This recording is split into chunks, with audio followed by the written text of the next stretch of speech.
운동선수들이나 가수들 또 탤런트들이나 연예인들에게 흔히 이야기되는 말이 아무개가 슬럼프에 빠졌다, 그런 얘기들 하는 걸 우리가 듣습니다. 본인은 아무리 잘하려고 애를 쓰고 수고하고 노력을 해도 이게 마음대로 잘 안 되는 겁니다. 뚜렷한 이유도 없고요. 이런 슬럼프에 빠지게 되면 엄청난 마음고생들을 하고, 그리고 엄청난 고통의 시간들을 보내게 되고요. 스스로 그 슬럼프에서 탈출하기 위해서 온갖 노력을 다 하지만 알코올이나 마약이나 심지어 자살을 하는 그런 자리까지 이렇게 잘못된 방법을 선택하는 사람들도 있는 걸 우리가 압니다. 아무리 노력을 해도 노력한 만큼 결과가 나타나지 않을 때, 오히려 뒤로 퇴보할 때 사람들은 엄청난 마음의 고통을 당하는 거거든요.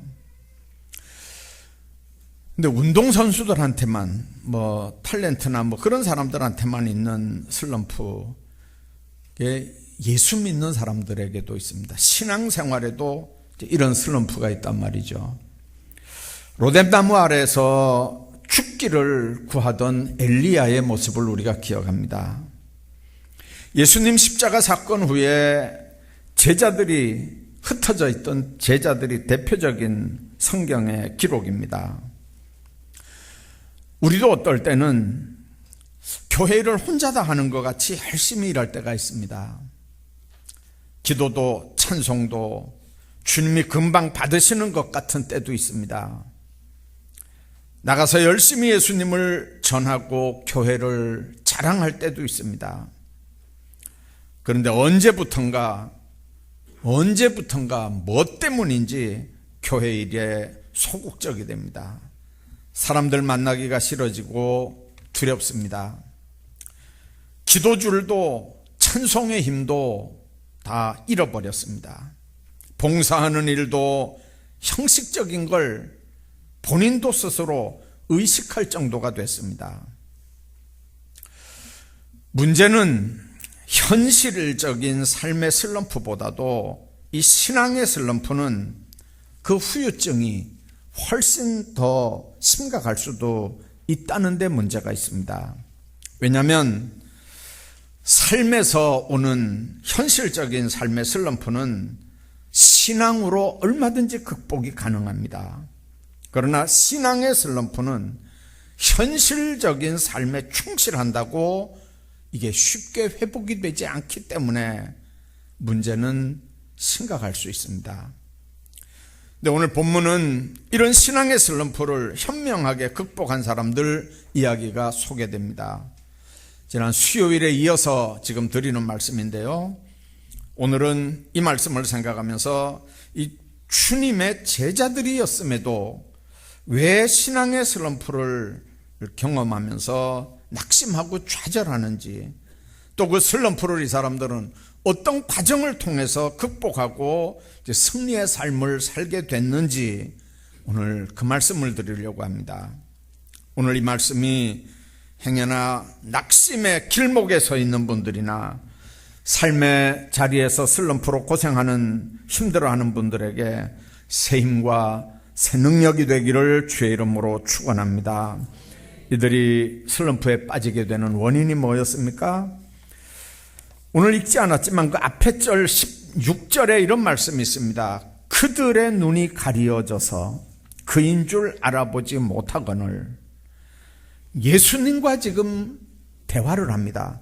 예수님과 지금 동행을 하는데 눈이 가려져 있었다는 얘기입니다. 여러분들, 가려져 있었다. 원래는 얼마든지 볼 수 있는데 어떤 힘에 의해서 그 눈이 보는 기능을 차단당했다는 얘기거든요. 결국은 영적인 눈이 열려지지 않은 겁니다. 영안이 열려지지 않으면 신앙은 깊은 슬럼프에 빠질 수밖에 없음을 교훈합니다. 아까 엘리야 얘기를 했습니다마는 열왕기하 6장에 보면 아람 왕이 엘리사가 있는 도단성을 포위를 합니다. 아침에 엘리사의 종이 나가 보니까 성이 완전히 군사와 병거와 말에게 포위당하고 있습니다. 너무 놀라서 사환이 뛰어들어와서 엘리사에게 내 주여 우리가 어찌하리까 하면서 탄식을 합니다. 도단성을 에워싼 아람 군인들만 보이는 사환의 눈에는 이 모든 게 다 절망적인 상황임에 틀림이 없습니다. 그러나 엘리사가 하나님 앞에 기도하죠. 원컨대 저의 눈을 열어 보게 하소서. 기도할 때 사환의 눈이 열리고 온통 산을 뒤엎고 있는 불말과 불병거 천군 천사들이 엘리사를 호위하고 있는 걸 보게 됩니다.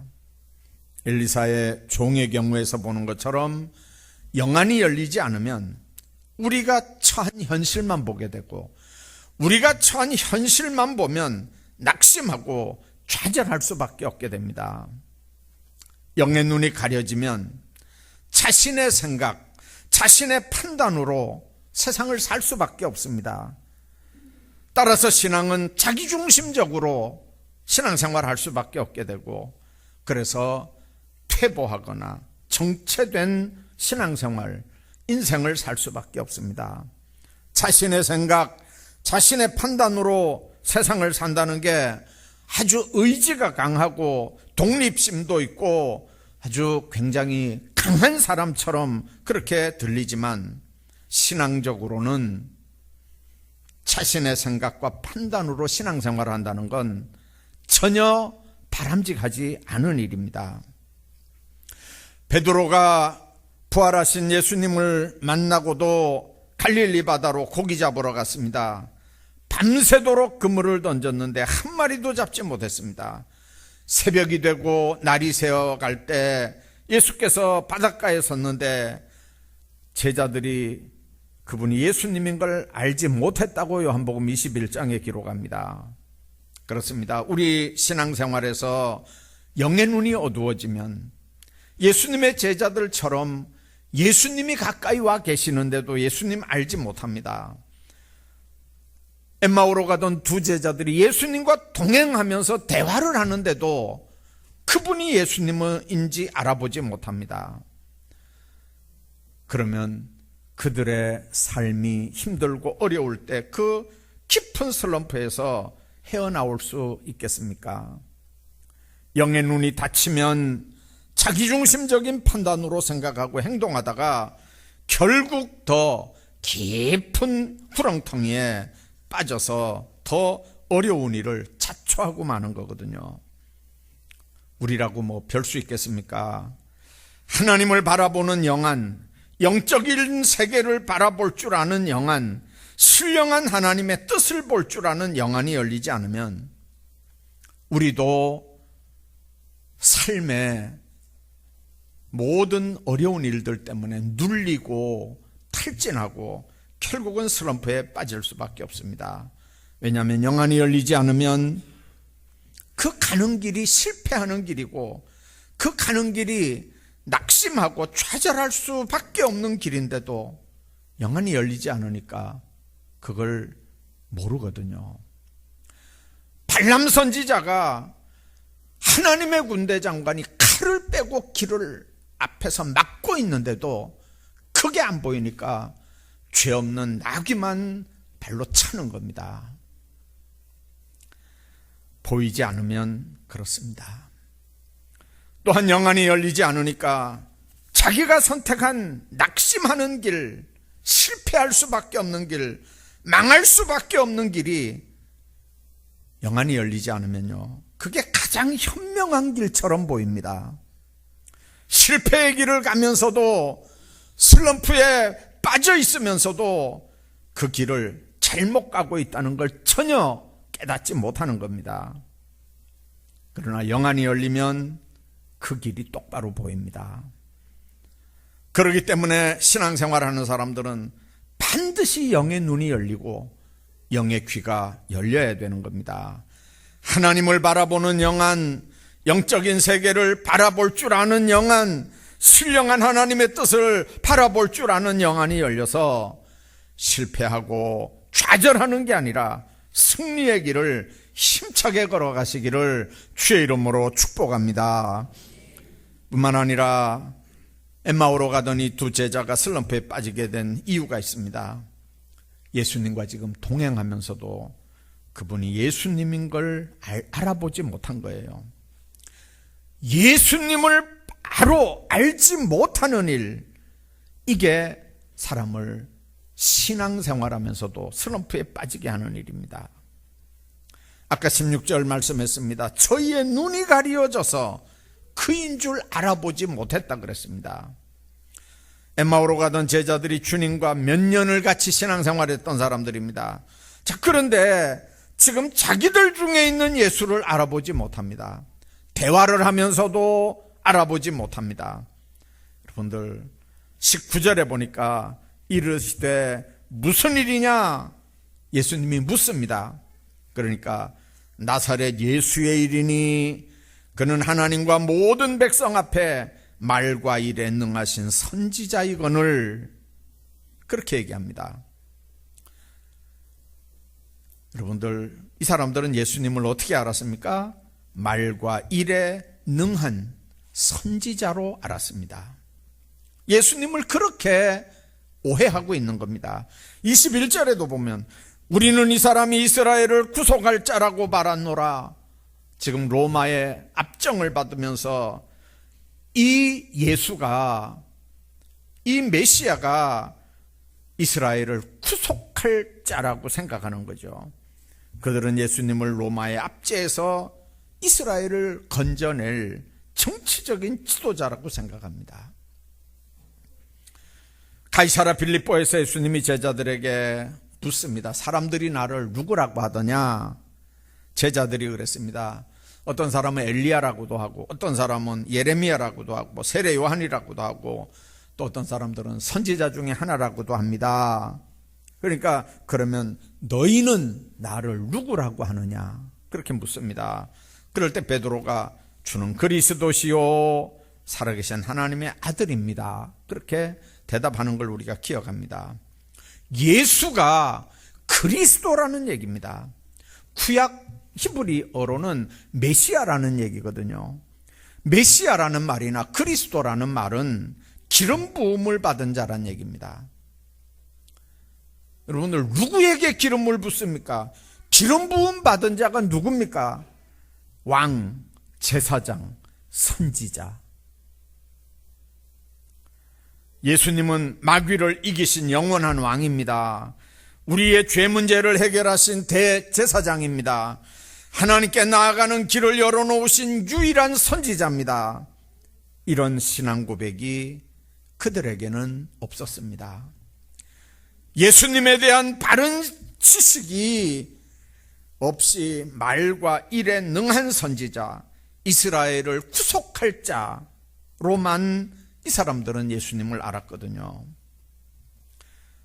여러분들, 예수님께서 마귀 권세를 깨뜨린 왕이라고 여러분들 믿습니까?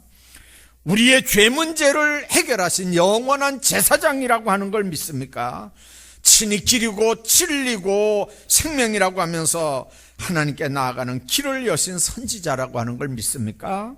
이런 메시아적 신앙의 기초가 없다면 교회 다녀도 어려운 일을 당하면 슬럼프에 빠지게 되고, 그리고 헤어나오질 못합니다.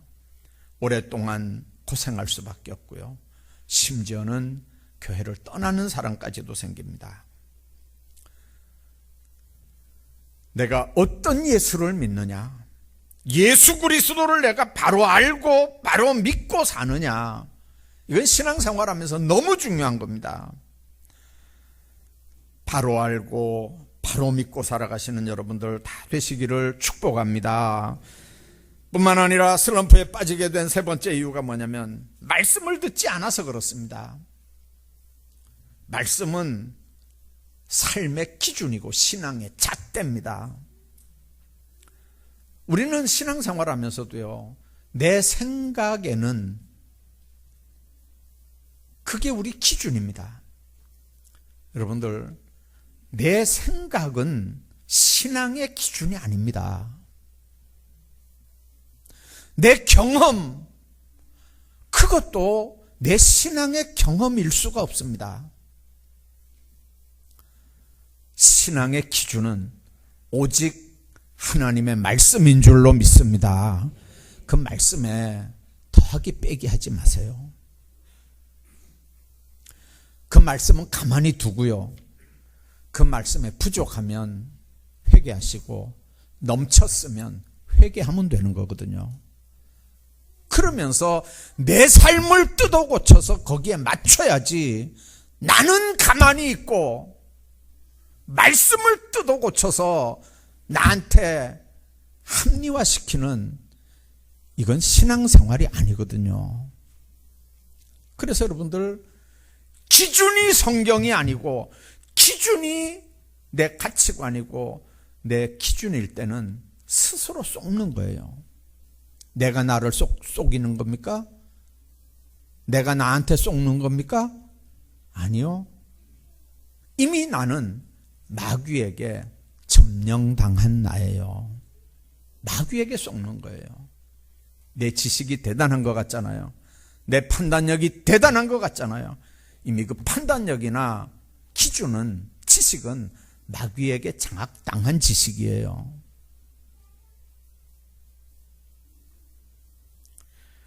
오늘 25절 26절에 그랬습니다. 미련하고 선지자들의 말한 모든 것을 마음에 더디 믿는 자들이요, 그리스도가 이런 고난을 받고 자기의 영광에 들어가야 할 것이 아니냐.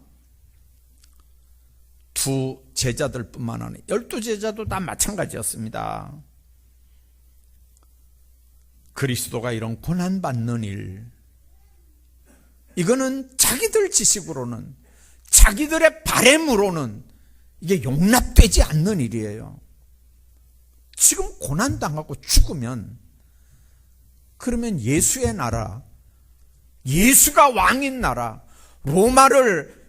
로마에서 이스라엘을 건져낼 예수의 나라는 지금 어떻게 되라고 예수가 고난 얘기를 하고 죽는 얘기를 하는 겁니까? 여러분들, 이 두 제자도 마찬가지입니다. 하나님의 말씀을 더디 믿는 자들입니다. 예수님께서 수차례 자신의 삶과 죽음과 부활에 대해 말씀했는데도 그들은 이 말씀을 알지도 못하고 믿지도 못하는 거예요. 결국 예수님이 제자들에게 개인 교습을 시킵니다. 성경에 대해서 말씀을 합니다. 27절 한번 보십시오. 이에 모세와 및 모든 선지자의 글로 시작하여 모든 성경에 쓴 바 자기에 관한 것을 자세히 설명하더라 그랬습니다. 구약 성경을 얘기하면서 자신을 지금 설명해 준 거라는 거예요. 우리는 구약 성경을 펴는 순간에 구약 성경에서 예수가 보여야 합니다. 신약 성경을 펴는 순간에도 거기에 예수의 십자가와 부활이 보여야 합니다. 성경 어디를 읽어도, 어떤 설교를 들어도 예수 그리스도의 십자가와 부활이 보여야 합니다. 그래서 예수님과 생명과 능력을 발견할 수 있어야 됩니다. 레위기, 여러분들 구약성경 레위기에 보면 제사의 종류들이 5개나 기록이 되고요, 그 제사 드리는 방법들이 아주 복잡하게 기록이 됩니다. 자, 그런데 그걸 읽으면서 여러분들이 뭔 생각을 해야 합니까? 예수 그리스도께서 오셔야 그 모든 제사가 완성이 되는 거고 해결된다고 하는 걸 구약의 제사법들을 읽으면서 여러분들이 알아야 됩니다. 왜 그렇습니까? 예수님만이 참 제사장이고 예수님이 유월절에 어린 양이기 때문에 그렇습니다. 우리가 열왕기, 역대기 많은 성경을 읽으면서 왕들을 읽습니다. 그러나 그 왕들, 인간의 근본적인 문제를 해결한 왕들이 없습니다.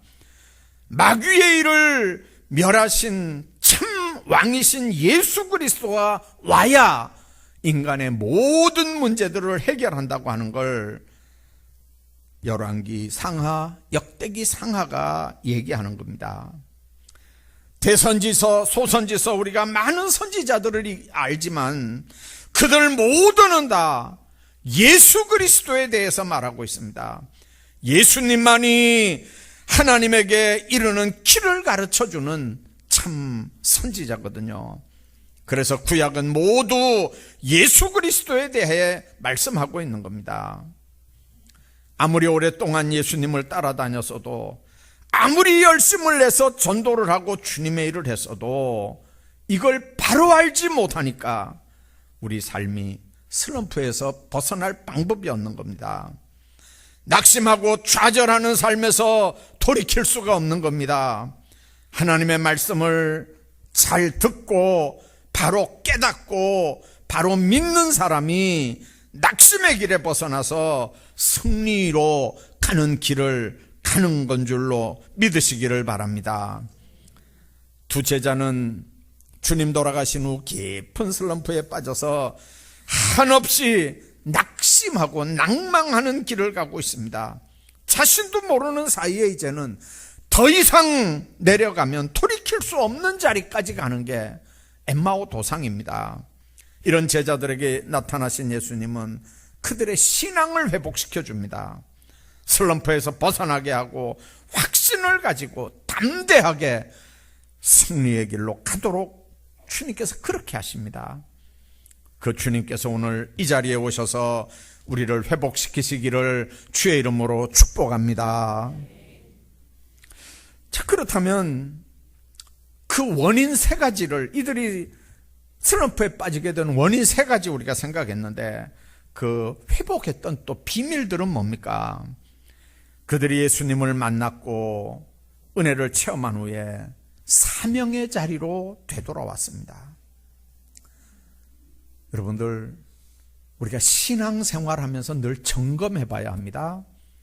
내가 처음에 하나님 앞에 받았던 그 직분, 하나님 앞에 처음 받았던 사명 받을 때 그 초심, 그걸 여러분들이 잃어버리지 않고 현재 내 자리에 있는지를 늘 점검해야 합니다.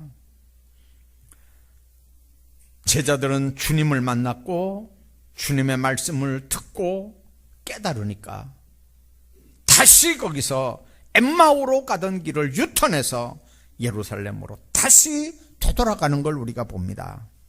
회개라고 하는 건 그렇습니다. 유턴입니다.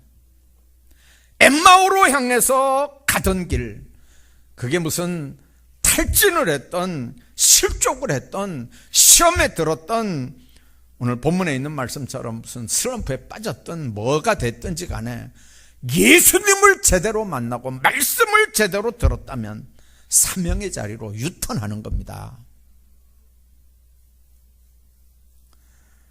11사도와 제자들이 있는 곳으로 두 제자가 달려갑니다. 그들이 사명의 자리로 돌아올 때 비로소 그들은 믿음을 회복하고 승리의 길을 가게 되는 겁니다. 마귀는 무슨 수를 써서라도 우리를 불신의 자리, 낙심의 길로 끌어내리려고 합니다. 의심과 유혹으로 우리 신앙을 흔들려고 합니다. 그래서 그런 유의 사람들을 만나게 합니다. 깨어 기도하면서 이런 일에는 쓰임을 받지 않기를 주의 이름으로 축복합니다. 그런 사람들의 말을 듣고 실족 당하지 않기를 주의 이름으로 축복합니다. 그렇기 때문에 우리는 은혜의 자리를 사모해야 합니다.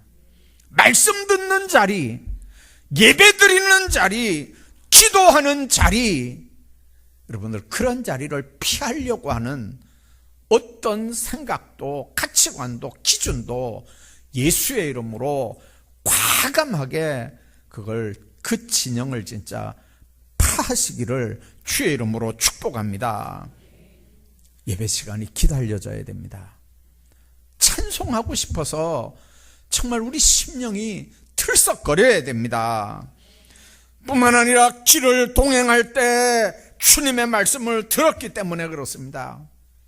32절에 저희가 서로 말하되 길에서 우리에게 말씀하시고 우리에게 성경을 풀어주실 때 우리 속에서 마음이 뜨겁지 아니하더냐. 여러분들, 하나님의 말씀이 들려질 때 여러분들의 심령이 뜨거워지기를 주의 이름으로 축복합니다. 말을 잘해서 그렇습니까? 여러분들이 잘 들어서 그렇습니까? 아닙니다. 성령의 역사인 줄로 믿으십시오.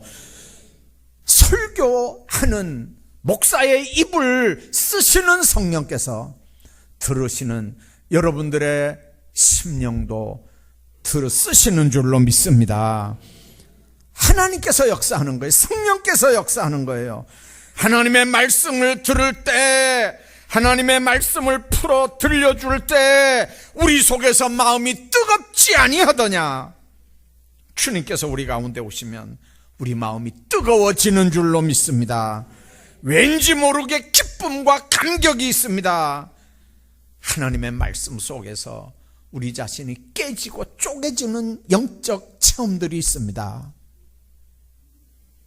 말할 수 없는 평안이 있습니다. 이런 축복이 여러분들 가운데 있기를 바랍니다.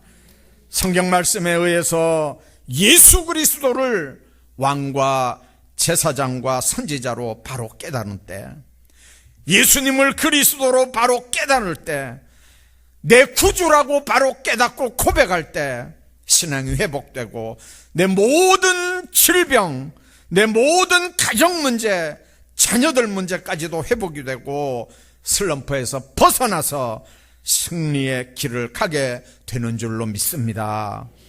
하나님의 말씀은 살았고 운동력이 있어서 그렇습니다. 말씀이 우리 속에 들려지면 우리 심령을 찔러서 쪼개기까지 합니다. 관절과 골수를 쪼개는 예리한 칼처럼 말씀이 우리 심령 속에 들어오면 창피하기도 하고 때로는 기분 나쁘기도 하고 그렇거든요. 세례 요한이 왜 목이 잘립니까? 이사야가, 예레미야가 왜 감옥에 갇히고 순교를 합니까? 신구약이 다 똑같습니다. 하나님의 말씀이 들려지면 심령 속에 역사가 일어나는 거거든요. 베드로의 설교가 들려지니까 어찌할꼬 하루에 3,000명씩 회개하거든요. 그 말씀을 듣고 회개하는 3,000명이 있는가 하면 목을 잘라 소반에 담고 술을 마시면서 즐기는 해록 같은 사람도 있습니다. 두 가지 다 성령의 역사인 줄로 믿습니다. 하나님의 말씀은 살았고 운동력이 있어서 그렇습니다.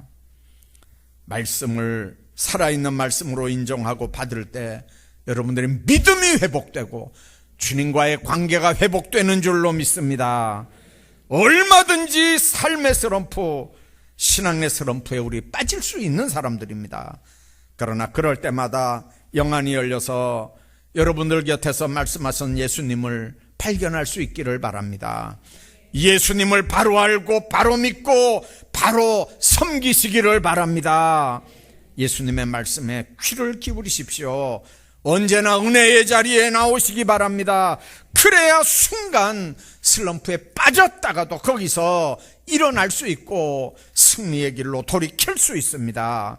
예수님과 함께 생명의 길, 능력 있는 삶 사시기를 주의 이름으로 축복합니다.